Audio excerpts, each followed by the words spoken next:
leer, para estudiar, van a hacer 2 textos nada más. Y por otro lado, bueno, o sea, no hay mucho tiempo, porque ya se nos acaba el cuatrimestre. Ahora voy a tener un pequeño inconveniente con, porque hay algunos chicos que están cursando filosofía y sociología juntos, y yo he puesto el parcial el mismo día a la misma hora. Así que, bueno, que es el caso de Miguel Ángel, de Iñaki, y debe haber algún otro que están haciendo las 2 materias. Hola Paula y hola Florencia, gracias por prender la cámara. Entonces a ellos, bueno, seguramente ya les voy a dar otra, lo que vamos, gracias Sofía por prender la cámara y Florencia, lo que, gracias Zaida, Macarena, lo que vamos a hacer para esos chicos, que es el caso de Miguel Ángel, que es el caso de Iñaki, y bueno, y seguramente algún otro que están estudiando, están haciendo filosofía y sociología juntos, es que vamos a rendir sociología y filosofía. Yo les voy a dar para un día después, qué sé yo, o sea, probablemente el día siguiente les pueda tomar oral. Bien. ¿Alguien tiene alguna pregunta, algo? ¿Quiere decir algo? ¿Alguien quiere decir algo? El parcial va a ser presencial, igual que el que hemos ido en el primer parcial, salvo alguien del interior que me diga, no, yo no puedo, qué sé yo, o sea, y entonces ahí le tomamos a las 9:30, pero ¿cómo es para la promoción? Pregunta.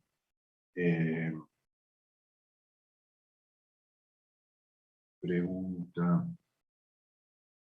Bueno, en realidad habíamos dicho que para promocionar había que sacar 7 o más en los 2 parciales. Bueno, la profesora está con licencia médica.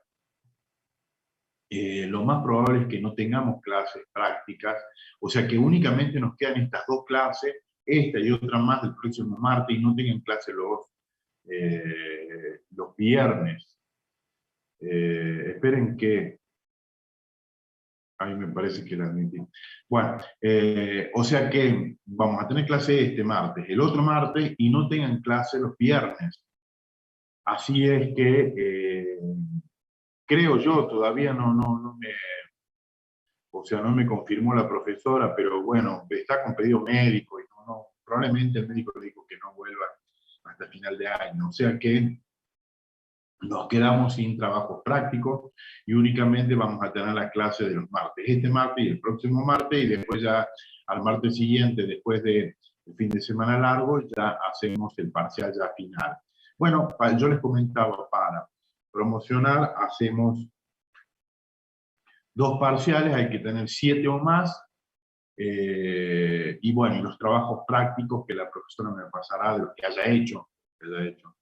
Y bueno, y también para regularizar 4, hasta 6 se puede regularizar, ¿no es cierto? Quienes regularizan rinden con el programa hasta donde hemos llegado. Ahora, quienes son libres rinden el programa completo, ¿no? Y bueno, quienes son promocionales no rinden nada, aprueban la materia. Bien, ¿alguna pregunta? ¿Alguien tiene algo para decir? O sea, si el que sacó 7 en el primer parcial saca 7 en el segundo, ya está. Con los trabajos prácticos, qué sé yo. ¿Alguien tiene algo para decir? ¿Alguna preguntita? ¿Nadie? Bueno. Profesor, buen día. Sí, a ver. Buen día. ¿Me escucha bien? Sí, lo que todavía no te veo. ¿Quién sos? Ah, Zaida. Hola, Zaida. ¿O quién habla? No, no escucho. Hola, profesor. Buen día. Sí. Sí, Zaida. No se te escucha bien.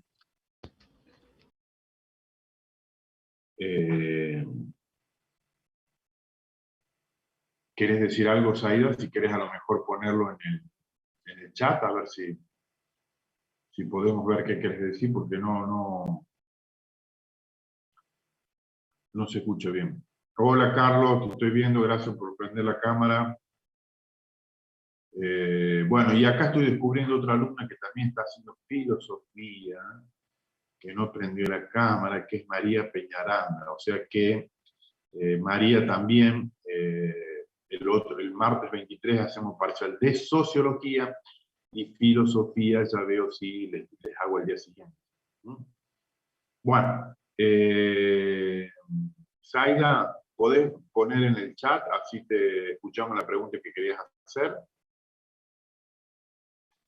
En todo caso, Zaida, si querés, nosotros comenzamos y voy a hacer la pregunta en el chat, lo que querías hacer, y no hay problema, yo interrumpo la clase y te contesto. Bien.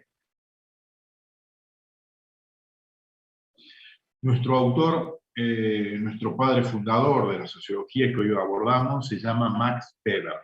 Y es el tercero de estos autores que hemos visto, Marx, Durkheim y Weber, que se les llama así, los padres fundadores de la sociología, porque de alguna manera son los que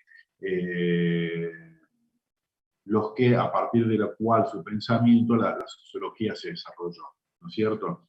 Y el tercer autor, que es Max Weber, de alguna manera va a tener una implicancia un poco más conservadora que, por ejemplo, Marx, que era revolucionario, que pretendía cambiar la estructura, que tenía una perspectiva utópica de cómo debería ser la realidad, y que buscaba, digamos, un mundo mejor, pero desde una perspectiva revolucionaria. Claro, bueno, seguramente Durkheim también buscaba un mundo mejor, pero de una perspectiva más conservadora, y Weber igualmente... bueno, eso, María Peñaranda, eso es lo que yo les decía, que en realidad el martes 23 vamos a rendir sociología, y el miércoles, o el mismo martes, bueno, no, pero el mismo martes se les va a hacer un lío, y el miércoles les voy a tomar filosofía, tempranito les tomo filosofía, así rinde. Bien. Entonces, les decía esto de la sociología, que Weber iba a tener una mirada más conservadora con respecto a la realidad, y que de alguna manera iba a tener una mirada que fuera un poco más, también equidistante, o sea, porque en realidad no desoye, digamos, la teoría de Marx, pero bueno, o sea, le da, digamos, un alcance restringido, alguna perspectiva relativa, ¿no es cierto? Porque entiende que lo económico sí, está bien, es importante, pero hay otras perspectivas que son la cultural, que son la social, y que de alguna manera van a influir de una manera importante, digamos, en la vida de los hombres, ¿no? Entonces, Weber, desde una mirada más conservadora, y aparte no solamente eso, Weber va, digamos, instalar dentro de lo que es la sociología una metodología que va a reivindicar, digamos, lo que es las ciencias sociales a través del método de la comprensión, ¿no es cierto? Durkheim, por un lado, él, digamos, pretendía que el objeto de estudio de la sociología fueran los hechos sociales. Cuando yo digo hechos, ahí podemos ver cómo Durkheim pretendía asimilarse a lo que es, digamos, la metodología de las ciencias naturales, porque las ciencias naturales, las ciencias biológicas tratan con hechos. Bueno, en realidad en ciencias sociales es más difícil eso, trabajar con hechos, porque al hecho es más difícil de medirlo, obviamente no se puede reproducir. Entonces, de alguna manera lo que pretende Durkheim es que esa metodología que seguramente había sido tremendamente exitosa de las ciencias naturales, trasladarla a las ciencias sociales. Bueno, y para ello su método. Bueno, Max Weber va a tener una perspectiva diferente con respecto a Durkheim, con respecto a la metodología, porque va a pretender instaura, mejor dicho, la comprensión, la interpretación que van a ser el método de las ciencias sociales. Entonces ahora a la sociología le va a caber una interpretación de la realidad, ¿no? Entonces, dice Max Weber que la sociología es una ciencia que pretende entender, interpretar la acción social es algo que él va a hablar y que lo vamos a presentar en las próximas diapositivas, para de esa manera explicarla causalmente, ¿no? Aporta una metodología a nivel científico que va a ser objetiva, tendiente a determinar los fines a través de los valores, pero ya no va a ser como pretendía Durkheim, sino va a ser, digamos, una metodología que va a tener que ver con la interpretación. Entonces, él va a decir que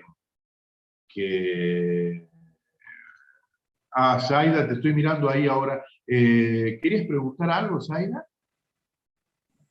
Buen día, profesor. Estaba con problemas de... Ah, yo quería preguntarle respecto al parcial, a los que no estamos en Salta, si iba a sí. tomar otra vez por Zoom. Sí, ¿vos dónde estás? ¿Estás en el interior? No, en Mendoza. Ah, en Mendoza, ajá. ¿Pero estás viviendo ahí? No. No, estoy acá por un tiempo, pero estaba en Bueno. Salta y por Sí, no hay problema. Si ¿vos estás en sociología y filosofía también o no? Sociología únicamente. No, sociología únicamente. Bueno, el mismo miércoles a las... no, lo podemos hacer el miércoles a las 8 de la mañana cuando yo tome a los chicos de filosofía, ahí te puedo tomar a vos. Entonces el miércoles a las 8 de la mañana. Y bueno, si hay algún otro chico, chica, que a lo mejor sea del interior, así, le tomamos oral a las 8 de la mañana del miércoles 24, vendría a ser.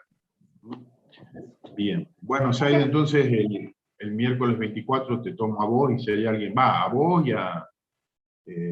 también les tengo que tomar a María Peñaranda, a Miguel Ángel y a Iñaki, pero ellos por otro motivo, porque nos rinden filosofía y sociología. Bueno, entonces, seguimos. Gracias, Saida. Bien, entonces,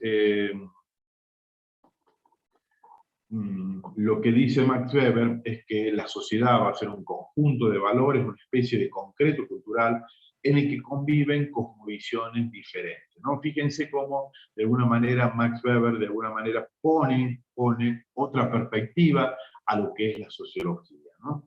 Y va a escribir un libro que se llama Economía y Sociedad, y que, bueno, va a escribir varios libros. Este Economía y Sociedad es importante. De alguna manera en este libro va a explicar cómo el racionalismo va a influir en la vida de las instituciones con más énfasis en el mundo occidental que en las culturas que son orientales, porque en realidad dice, por ejemplo, tanto India como China, que son orientales, de alguna manera el racionalismo influye de otra manera con respecto a las culturas occidentales, como puede ser Europa Central, ¿no es cierto? Y esto tiene que ver con sistemas religiosos como el confucianismo, taoísmo e hinduismo. Ya fíjense, de alguna manera Weber va a poner el énfasis en la religión, que pareciera que es la antesala de lo que va a decir después con respecto a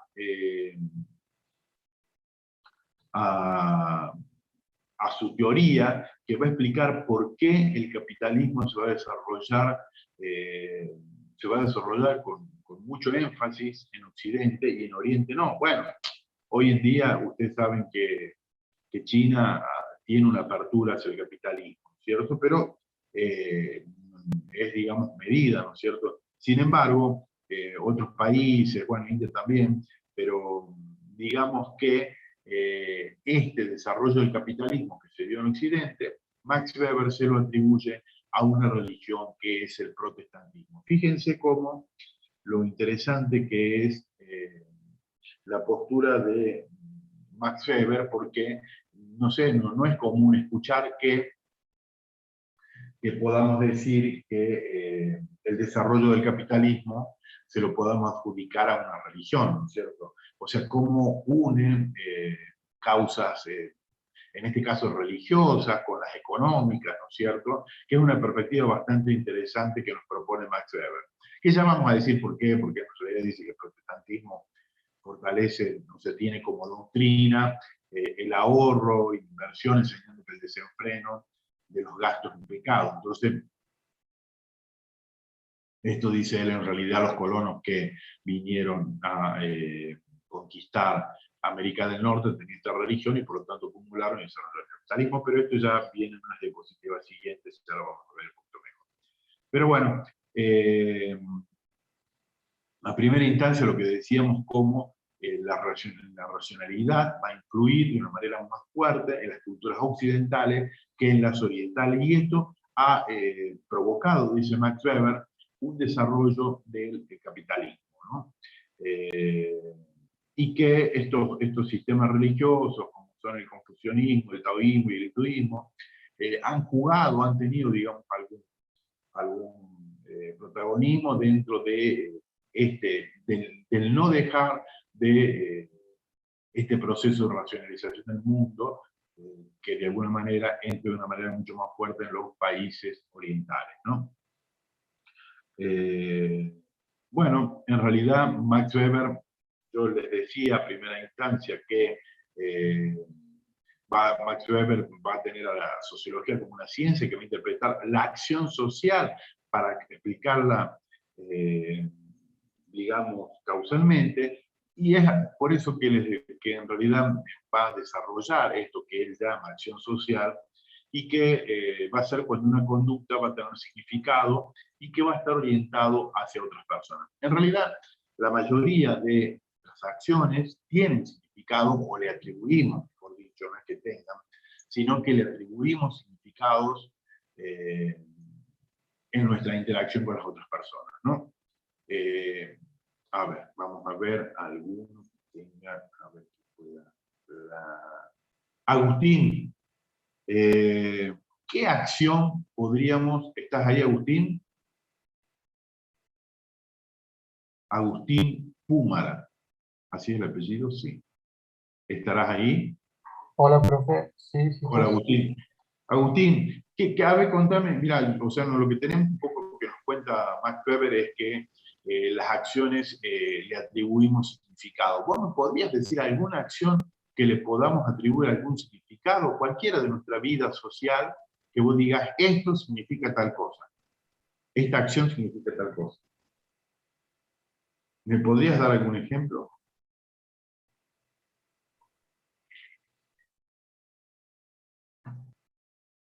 ¿No?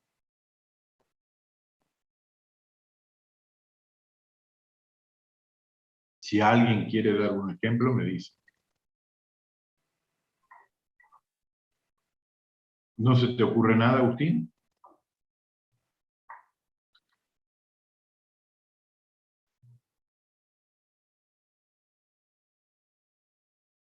Agustín, ¿estás ahí? Hola, profe. Es que no se entiende bien la pregunta. Por ejemplo, a ver, ¿quién habla? Carolina Belón. Carolina, no, en realidad lo que yo digo, por ejemplo, cualquier acción. Si yo digo, por ejemplo, a ver, si yo digo, por ejemplo, llego tarde a algún lado. Supongamos que yo digo, Carolina, llego tarde, o a la clase, al cine, o a lo que sea. Eso yo le puedo atribuir un significado, que por ejemplo soy, no sé, dejado, o que no me importa, o que tengo una personalidad así que no cumple.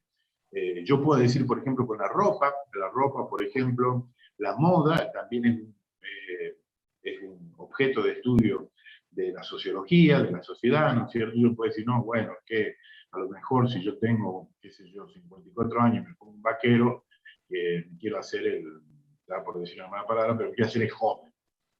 Me quiero hacer el joven, por ejemplo, ¿cierto? Pues son significados que yo les doy a las acciones. Bueno, todas, o por ejemplo, qué sé yo digo esto con un hombre, con una mujer también puede ser igual, ¿no es cierto? O sea, la sociedad da significados, da significado, ¿no? Claro. Yo le pedí a Agustín que me diera algún ejemplo de algo que hiciéramos y que le atribuyéramos un significado. ¿Vos se te ocurre algo, Carolina? Profe, El Sí. hecho de, A ver.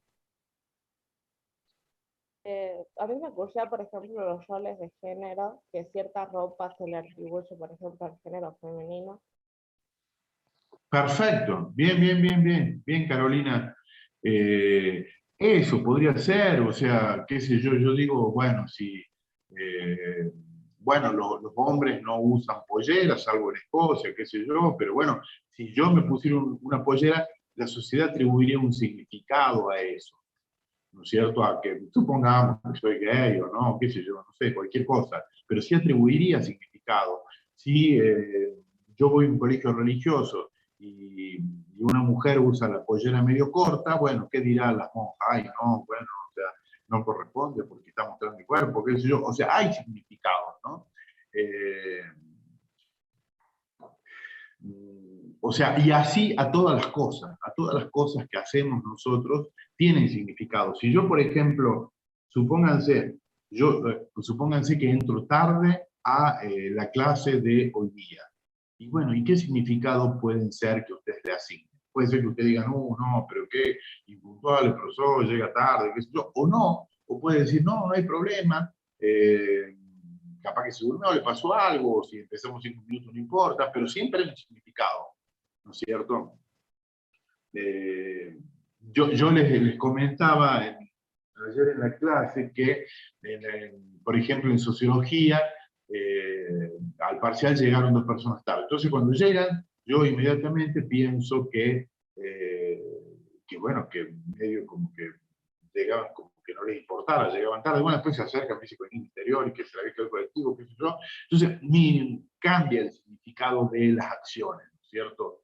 Entonces, de esa manera,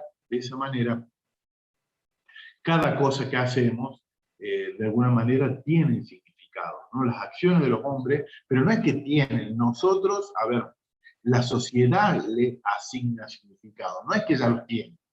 O sea, porque a la misma cosa le podemos asignar significado diferente. Les vuelvo a repetir, si yo, supongamos, entro 10 minutos tarde a la clase y ustedes me están esperando, alguien puede decir, uy, qué informalidad que entra 10 minutos tarde, estamos todos esperando y el profesor no entra. Qué poco serio, puede decir alguien y asignarle ese significado. O otra persona puede decir, no, bueno, está bien, qué sé yo, se durmió, esperamos 10 minutos, no hay problema.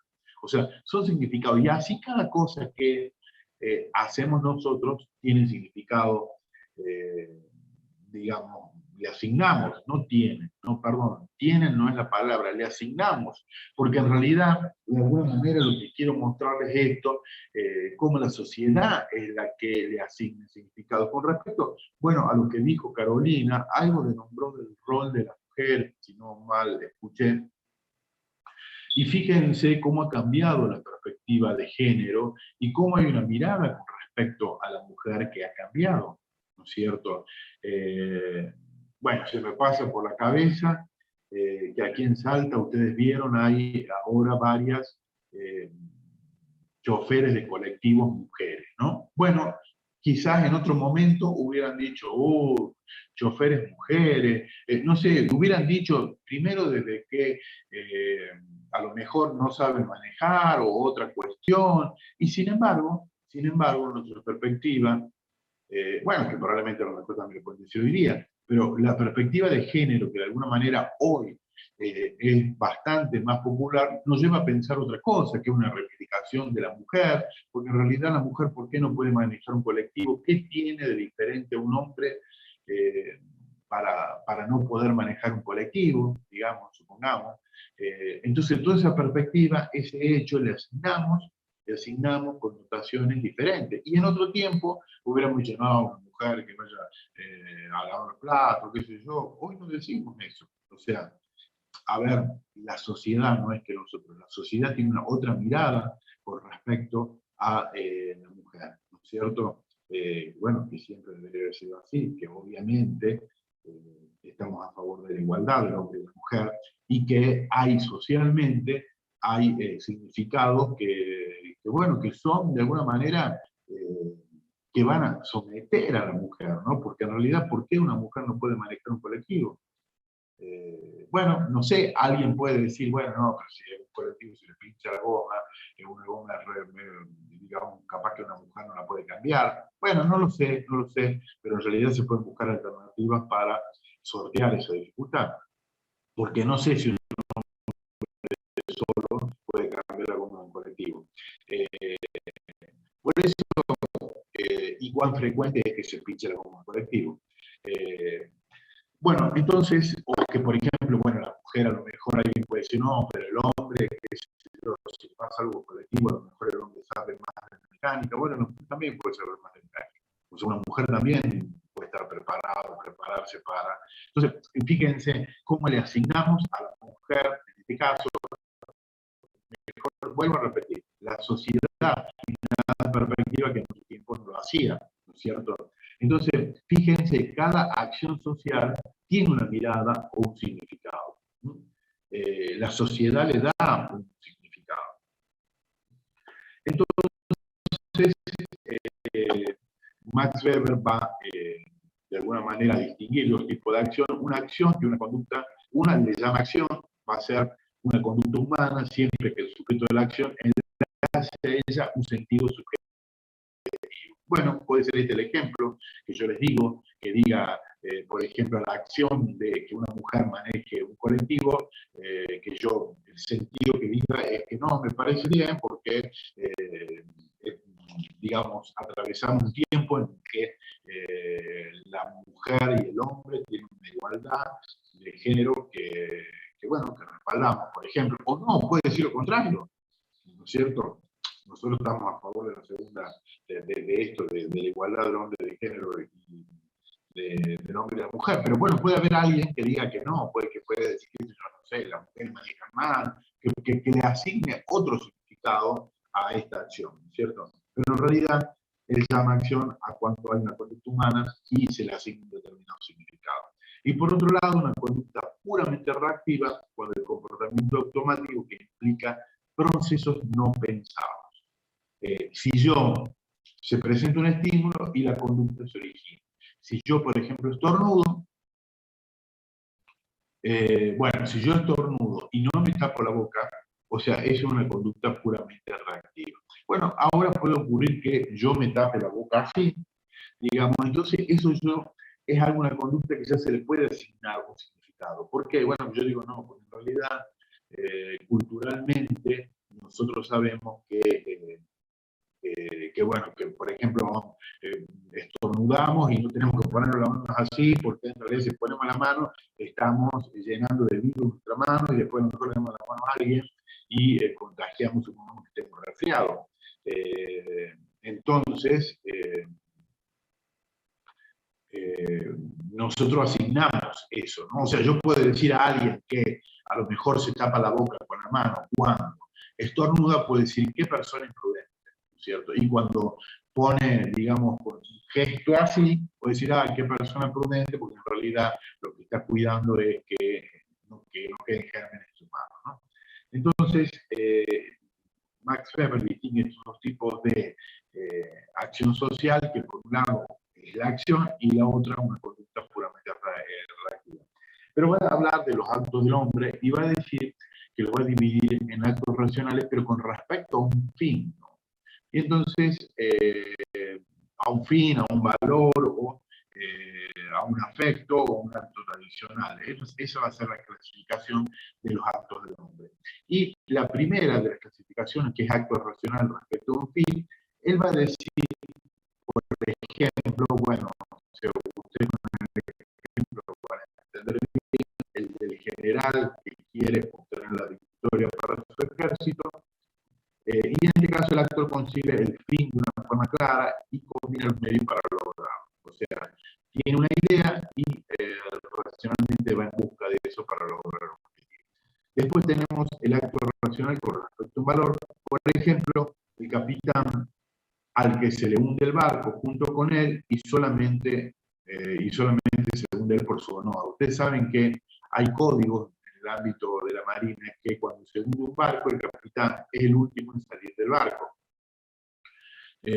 Bueno, eso implica que a lo mejor pueda llegar a morir la persona, el capitán del barco, porque es el único que sale.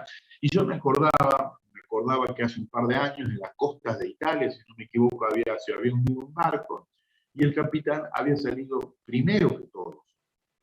Y bueno, y lo enjuiciaron el capitán porque en realidad el código marino de alguna manera establece que el capitán del barco es el último, y bueno, con lo cual puede poner su clasificación de los actos del hombre, y en especial esta que es acto racional de ordenar el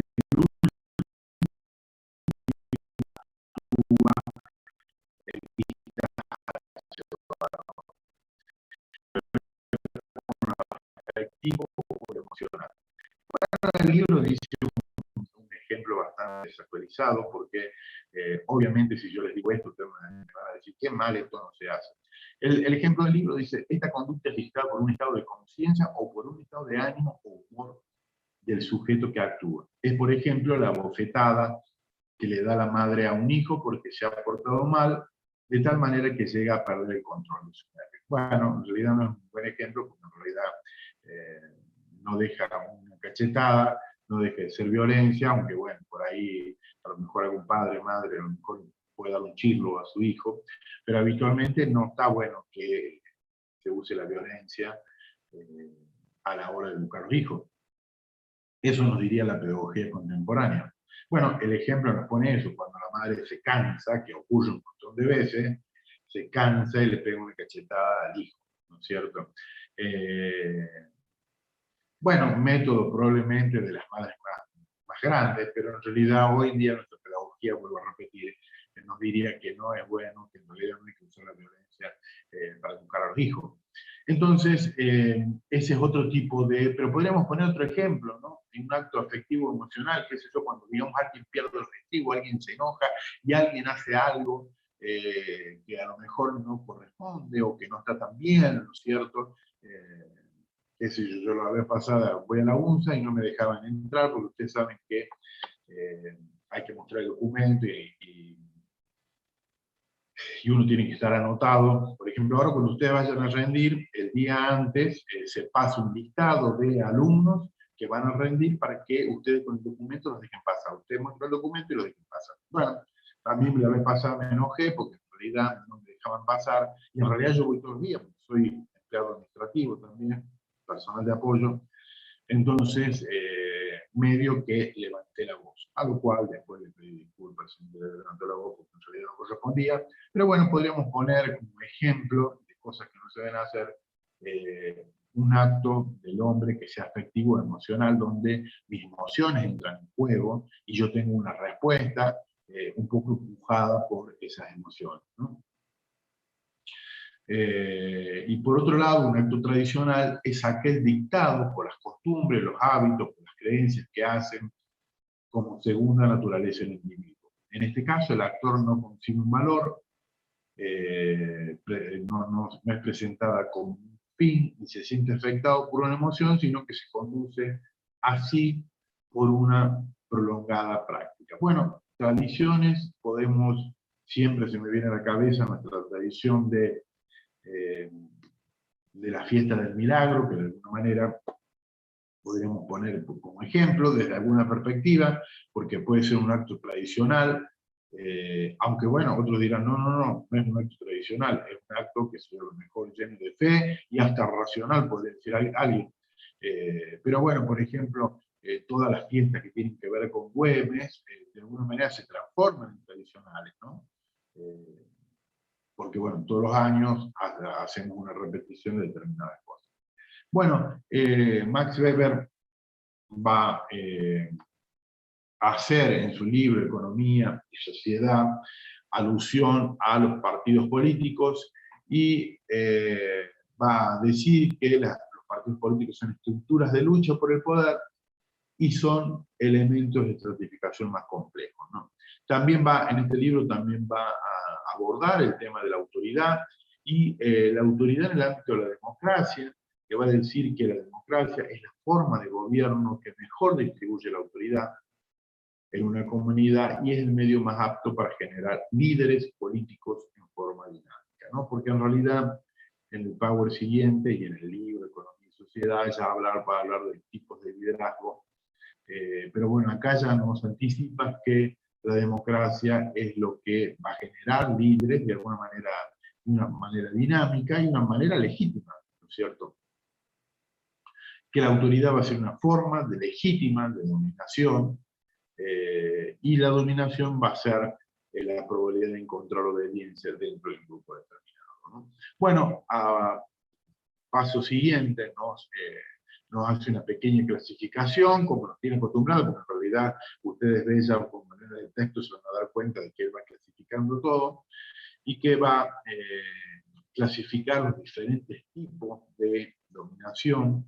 Una va a ser racional, que va a decir la creencia en la legalidad de las ordenaciones estatuidas y del derecho de mando de quien lo ejerce, ¿no? La dominación racional va a tener un ámbito de legalidad, ¿no?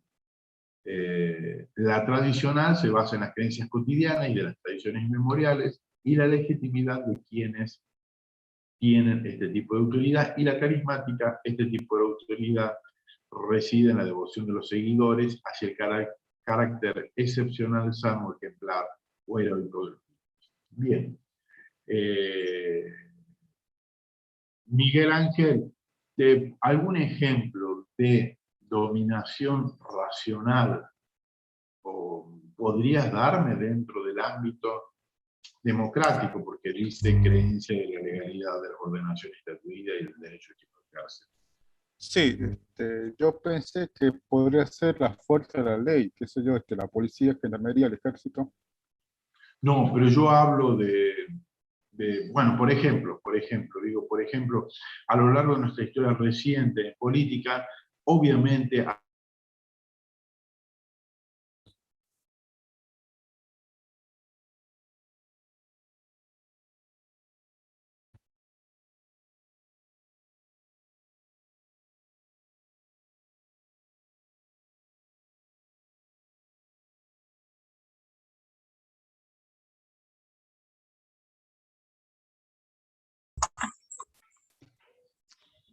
Se tildó.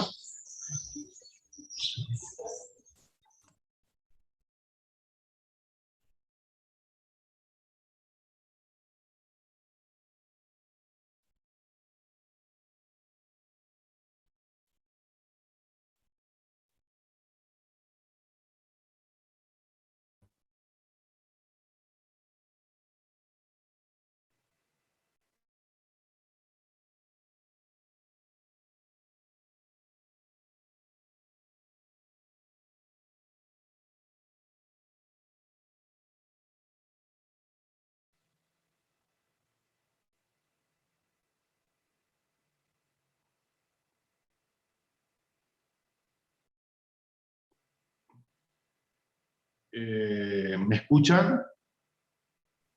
Ahora sí, profesor. Sí, profe. Bueno. No, yo les decía que, por ejemplo, Alfonsín sería un ejemplo de tipo de dominación racional,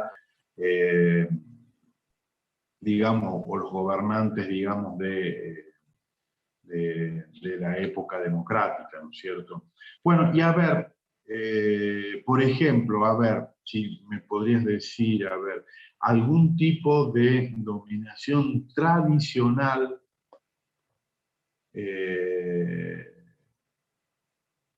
a ver, Estefanía Aramayo. ¿Estás ahí, Estefanía?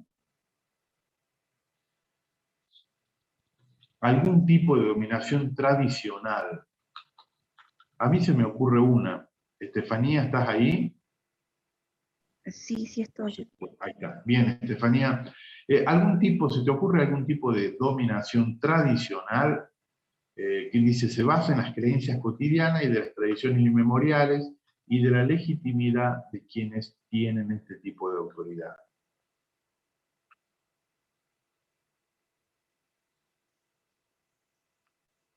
Bueno, capaz que no está buena la pregunta. Bueno, a mí lo que se me ocurre, a ver, te voy a relevar de la pregunta, Estefanía. Lo que se me ocurre, por ejemplo, que un tipo de dominación tradicional es, por ejemplo, la dominación que de la Iglesia. Por ejemplo, el Papa tiene un tipo de autoridad, que de alguna manera es tradicional, se basa bueno, en las tradiciones inmemoriales que de alguna manera tiene la sociedad con respecto a la religión. Entonces el Papa tiene una autoridad. Y otra que sea carismática, que es el tipo de autoridad que reside en la devoción de los seguidores hacia el carácter excepcional. Bueno, a ver, Estefanía, te hago otra preguntita. ¿Qué ejemplo de dominación carismática podríamos tener en el mundo contemporáneo o en la historia, qué sé yo, de algún personaje que tenga algún tipo de dominación carismática? ¿Podrían pensar alguno?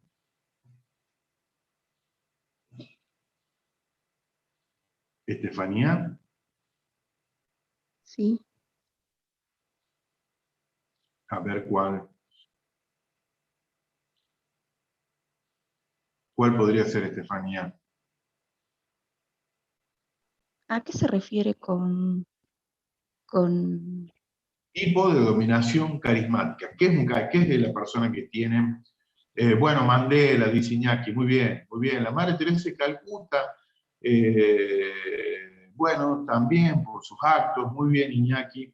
En realidad, carismático, te digo, Estefanía, es una persona que de alguna manera produce algún tipo de atracción, fuerte atracción, en lo que podrían ser sus seguidores y que ejerce, digamos, un liderazgo muy fuerte. Eso podría ser una persona carismática, y muy bien Iñaki puso como ejemplo Nelson Mandela o la Madre Teresa de Calcuta, o sea, con sus acciones ejerció un liderazgo tremendo.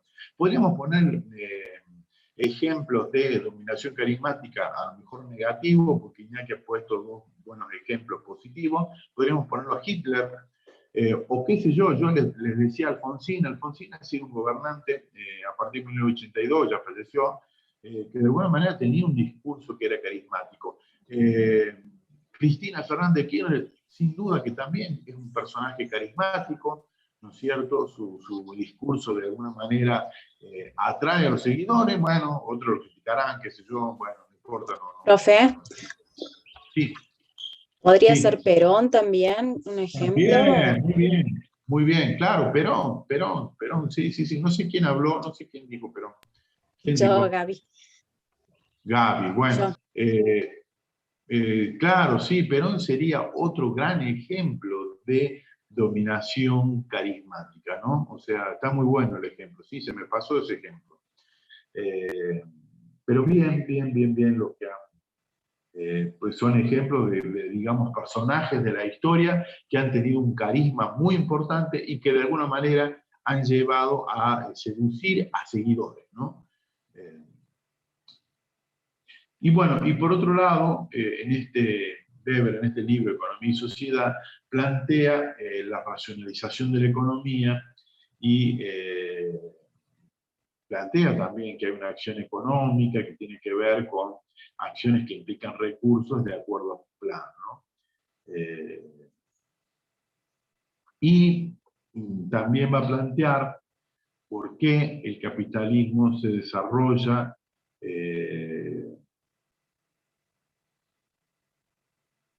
con mayor fuerza en Occidente, dice exclusivamente en Occidente. Hoy en día, les vuelvo a repetir, Max Weber nace en 1864, vale, repito, en realidad no lo había dicho, y muere en 1911, digamos en el siglo pasado, y en realidad él dice que el capitalismo se desarrolla exclusivamente en Occidente. Bueno, Max Weber no ha vivido el tiempo contemporáneo en el cual China ha producido, digamos, alguna apertura al régimen, al capitalismo, digamos, ¿no? Por eso él dice esto, pero bueno, lo que sí no se puede negar es que el capitalismo se ha desarrollado o ha tenido un fuerte impulso en lo que es Occidente, ¿no? Entonces dice China, la India, el Imperio Otomano en Oriente, eran potencias superiores. Los chinos estaban años luz de los europeos. Ustedes saben que los chinos descubrieron la pólvora y tenían tecnologías, digamos, más avanzadas a los europeos. Sin embargo, no se desarrolla el capitalismo y todo lo que tiene que ver con la nacionalidad tiene un desarrollo inferior, ¿no? Y entonces él dice que en el desarrollo del capitalismo va a tener un papel muy importante una religión que es el protestantismo, y que es la religión que van a tener los ingleses cuando llegan a América del Norte, ¿no? Ustedes saben, a América del Sur llegaron los españoles, católicos, y a América del Norte llegaron los ingleses que eran protestantes, ¿no? Y entonces él dice que y que bueno, que pues ciertamente no es algo desatinado en el sentido que, por ejemplo, si uno se pone a pensar, cuando claro, ¿qué es lo que dice? Que, digamos, el protestantismo promueve el ahorro y la inversión, y que todo el derroche, y por otro lado, no hacer nada, es síntoma, digamos, del diablo, supongamos, ¿no? Y todo lo contrario, que si me va bien económicamente, es síntoma de que estoy en consonancia, podemos decir, con una vida divina, ¿no? Entonces, el protestantismo, de alguna manera, era la religión que tenían los ingleses, y cuando llegan a Estados Unidos, ¿qué hacen? En primer lugar, exterminan a los pueblos primitivos que había ahí, y empiezan a trabajar provocando, digamos, un ahorro, provocando una acumulación de capital, provocando una inversión y provocando un desarrollo del capitalismo inaudito para ese tiempo, ¿no? Entonces él dice, Max Weber dice, en realidad el capitalismo se desarrolla por esta religión. De hecho, si uno pudiera, esto no lo dice Max Weber, pero yo siempre hago alusión a que en América del Sur quienes conquistaron y colonizaron fueron los españoles, que tenían una religión, tienen la religión católica, y digamos fue otra la perspectiva de abordaje, digamos, de América. ¿Por qué? El judaísmo, bueno, el judaísmo también puede decirse que muy bien, Iñaki,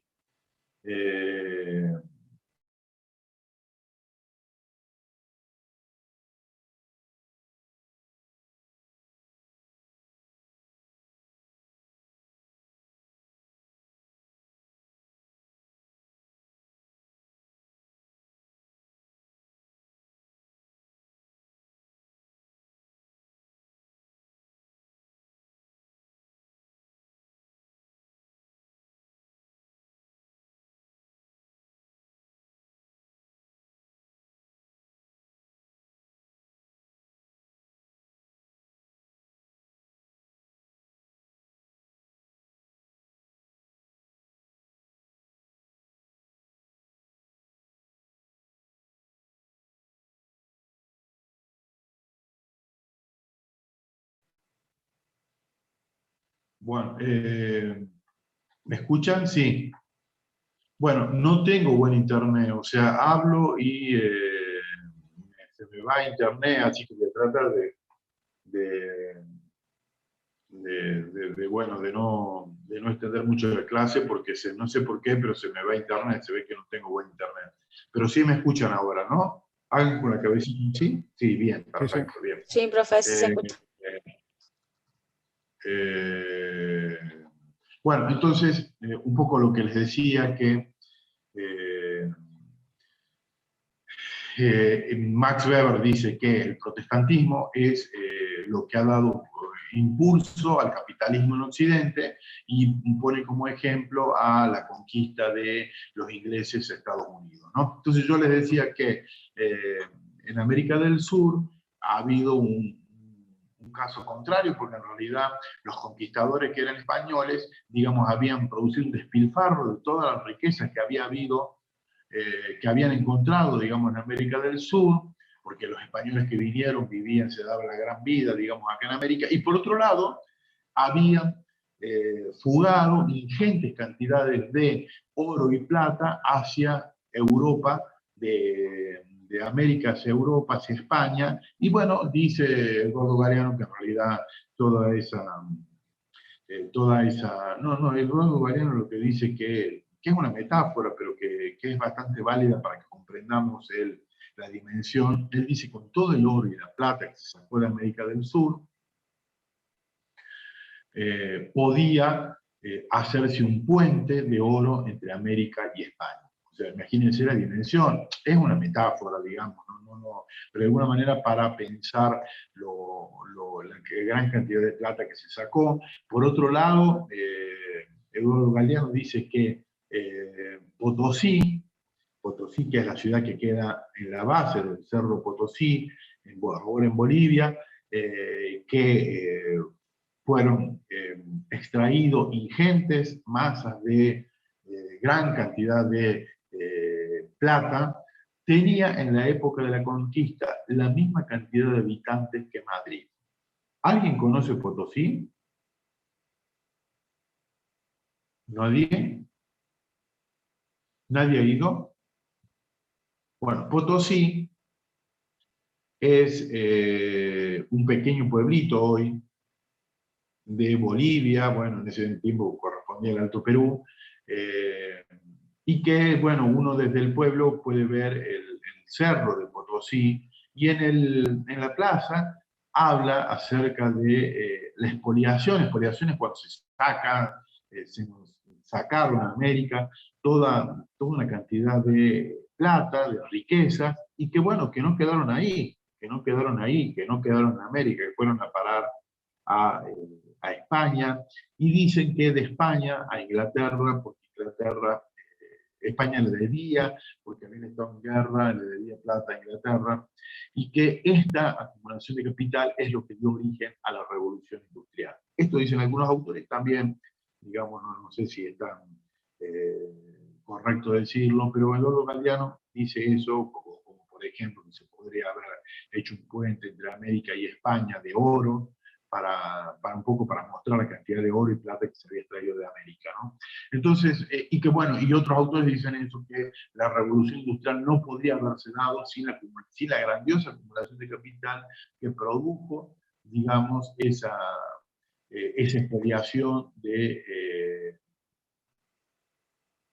expoliación que fue a parar a Inglaterra, ¿no? Bien, entonces, bueno, ese es, podríamos decir, el panorama de América del Sur, y resulta que América del Norte es muy diferente, ¿no? Porque América del Norte se terminaron todos los indios, los pueblos primitivos, y se produjo, no sacaron grandes cantidades de oro ni de plata, pero se produjo una acumulación, la gente trabajó, acumuló, y esto produjo, digamos, un desarrollo. La acumulación de capital provoca, digamos, un desarrollo del capitalismo que se instaló en Estados Unidos, ¿no? Cosa que no ocurrió acá. Todo el capital de acá fue a parar a España y de España a Inglaterra. Y los españoles que estuvieron acá despilfarraron toda la plata. Fíjense cómo el protestantismo, dice Max Weber, de alguna manera potenció este desarrollo del capitalismo en Occidente, ¿no? O sea, es una perspectiva bastante interesante de desarrollo del capitalismo que nos presenta, digamos, enlazando una religión a lo económico, que es lo interesante de la perspectiva, ¿no? Entonces, el protestantismo, dice mi diapositiva, fortaleció el ahorro y la inversión, enseñando que el desenfreno de los gastos es un pecado, ¿no? Pero también hay críticas a esto que dice Max Weber, porque algunos argumentan que la actitud del espíritu del capitalismo se encuentra en las primeras ciudades comerciales italianas, mucho antes que se hubiera siquiera oído hablar del calvinismo, ¿no? Y por otro lado plantea cómo el cambio social, digamos, se produce por el desarrollo tecnológico y que cambia la economía de las sociedades, ¿no? Fíjense, bueno, el desarrollo tecnológico obviamente nos ha transformado la vida. Bueno, nosotros podemos hablar de esta pandemia, pero en realidad podemos hablar de cómo imperceptiblemente, probablemente esta pandemia haya, digamos, se llama, como no me sale la palabra, hecho más rápido, no me sale la palabra, hecho más rápido estos cambios tecnológicos, pero en realidad, digamos, venimos sufriendo no es la palabra, procesos tecnológicos que nos han cambiado la vida. Bueno, ustedes son jóvenes, entonces, bueno, ustedes no... pero había, antes del celular, había vida. En realidad, esto del celular que nos ha cambiado, bueno, uno podría decir, ay, no, ahora si no tengo un celular me muero, o sea, cuando perdemos el celular, no, ustedes, yo, todos, ¿no es cierto? De alguna manera sentimos que, no sé, que nos falta algo importante, que estamos desconectados del mundo, pero en realidad, bueno, no hace mucho tiempo, bueno, la gente vivía sin celular. Y los primeros celulares que aparecían, que ustedes seguramente no habrán sido testigos, pero eran celulares grandes, obviamente no tenían posibilidad de una llamada como hacemos ahora, ¿cómo se llama una llamada donde aparece la cara de la otra persona?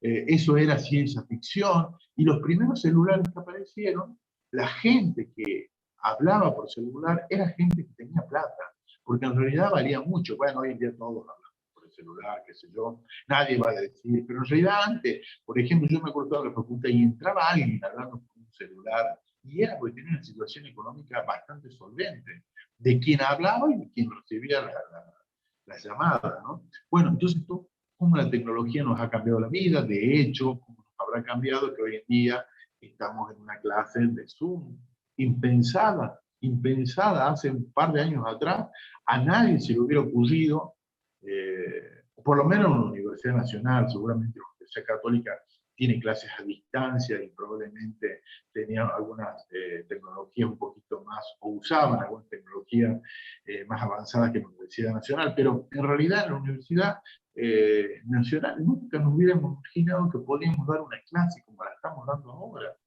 ¿no es cierto? Entonces, ¿cómo ha cambiado nuestras vidas? ¿Cómo ha cambiado? Bueno, la gente se conoce a través de internet, de qué sé yo, de páginas de citas, no sé, o sea, el amor es de otra manera, ¿no es cierto? Nuestras formas de vida han cambiado totalmente. Bueno, esto es lo que dice Max Weber, el cambio social viene dado por el desarrollo tecnológico que cambia la economía de las sociedades. Bueno, la cambió también en la edad, en el comienzo de la edad moderna, cuando se produjo la revolución industrial. También esto produjo cambios. Nosotros planteamos cuando surge la sociología como respuesta a interrogantes sociales luego de la revolución industrial, cómo era una sociedad que tenía serias dificultades en el ámbito sanitario, que había, digamos, trastornos o despasajes que tenían que ver con las grandes migraciones de los ámbitos rurales a los urbanos, cómo van surgiendo las urbes, el trabajo, digamos, a tiempo completo, con una paga miserable, con ni siquiera había agua corriente. Entonces, todas esas circunstancias, digamos, la tecnología impuesta en la revolución industrial, obviamente cambió la forma de vivir. Y ahora hay otro tipo de revolución que está cambiando la vida, que probablemente es la tecnológica, ¿no? Esto es lo que dice Max Weber. Pone de relieve las ideas que las personas tienen del mundo y se deduce de estas las ideas de la clase de economía. Bueno, Max Weber va a comparar nuevamente las sociedades, las tradicionales, las que están unidas por un conjunto de sentimientos y creencias que se transmitían de generación en generación. Cada vez estas sociedades, y que estos son las comunidades, estas sociedades tradicionales de las cuales nos habla Max Weber, cada vez tenemos menos ejemplos, porque fíjense, él dice, habla de una sociedad tradicional. Bueno, Salta, podríamos decir, es una sociedad ciertamente tradicional, pero no podemos dejar de lado que está atravesada también por formas de vida que son de diferente índole, porque Salta es una ciudad, podríamos decir, no es muy chica, y que a lo mejor hay gente de diferentes perspectivas, nacionalidades, que piensan diferentes.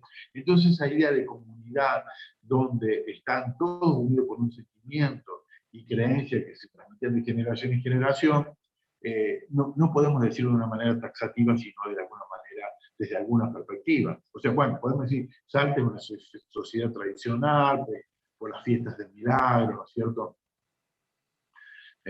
Por un montón de cosas, pero por otro lado, podríamos decir, es una ciudad o una provincia atravesada también por diferentes cuestiones que tienen que ver más con la modernidad. Y por otro lado, las sociedades modernas, que los individuos que frecuentemente toman decisiones y actúan basados sobre la racionalidad con arreglo a fines. O sea, la sociedad moderna es una sociedad más bien racional, ¿no? Bueno, yo podría poner como ejemplo Buenos Aires, es una sociedad moderna, donde de alguna manera la gente, bueno, uno no se conoce tanto, como por ejemplo en Salta, a nadie le importa como si uno va vestido en Buenos Aires, nadie mira a nadie, que se yo, cada uno hace la suya, ¿no es cierto? O en ciudades, qué sé yo, si uno va, por ejemplo, a Río de Janeiro, Miami, ¿no es cierto? Por ahí ya la gente no se mira, no habla poco, y cuando uno se acerca a hablar con alguien en alguna ciudad, hasta miedo les da que a lo mejor lo roben, o que pase algo, ¿no es cierto? Porque son ciudades más bien modernas, y existe un predominio de las acciones racionales, hay una racionalidad mucho más fuerte que en ciudades tradicionales como podrían ser las Salta, ¿no? Bueno, y ya con esto terminamos nuestra clase de Max Weber, que espero que no haya sido muy aburrida, y no sé si alguien tiene alguna preguntita para hacer, algo para decir.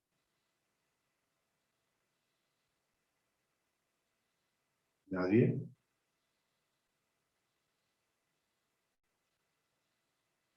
Bueno, entonces tenemos la próxima clase, el próximo martes. Bueno, también, claro, el carnaval también es tradición, sí, sin duda, y de las tradiciones seguramente más ancestrales, probablemente. Sí, buen ejemplo, Iñaki, buen ejemplo. Y el otro también ha sido buen ejemplo de la bandera. Sí, el carnaval es una tradición, podríamos decir, ancestral. Y como, por ejemplo, yo hace un par de semanas estuve en Iruya, ¿no? Y bueno, justo había una procesión, un fin de semana largo fui a Iruya, ¿no? Y había una procesión, y en esa procesión donde sacaban a la Virgen, digamos, la tradición católica, pero mezclaba con tradiciones que tienen que ver con los pueblos primitivos, ¿no? Ancestrales, porque aparecían, qué sé yo, a lo mejor algunos disfrazados con máscaras, ¿cierto? Y obviamente ha habido una conjunción de tradiciones católicas con la de los pueblos primitivos o ancestrales de América, ¿no? Entonces, bueno, por ejemplo, en esa sociedad, bueno, yo no sé si Iruya, a lo mejor podría ser un buen ejemplo, porque Iruya, claro, es una sociedad primitiva, pero bueno, atravesada, qué sé yo, los fines de semana por turistas a lo mejor de todo el mundo, de América, de Argentina y de otros países, ¿no es cierto? Pero qué sé yo he estado en alguna oportunidad en Nazareno, que a lo mejor no es tan turística como Iruya, y bueno, son comunidades pequeñas, tremendamente tradicionales, donde todos se conocen, pueblos pequeñitos, ¿no? Y como eso habrá bastantes, ¿no? Y que a lo mejor podríamos poner como ejemplos de comunidades y no de ciudades modernas o de poblaciones más bien modernas, ¿no? Bien, bueno, ha sido un gusto verlos, gracias en especial a quienes han prendido la cámara, porque la verdad que ha sido un placer por lo menos compartir y verle las caritas, que yo siempre digo que en lo que se refiere a la educación es el acto esencial, el cara a cara, y nos vemos el próximo martes para dar nuestro último tema, que va a ser las organizaciones modernas. Bueno, ha sido un gusto y nos vemos.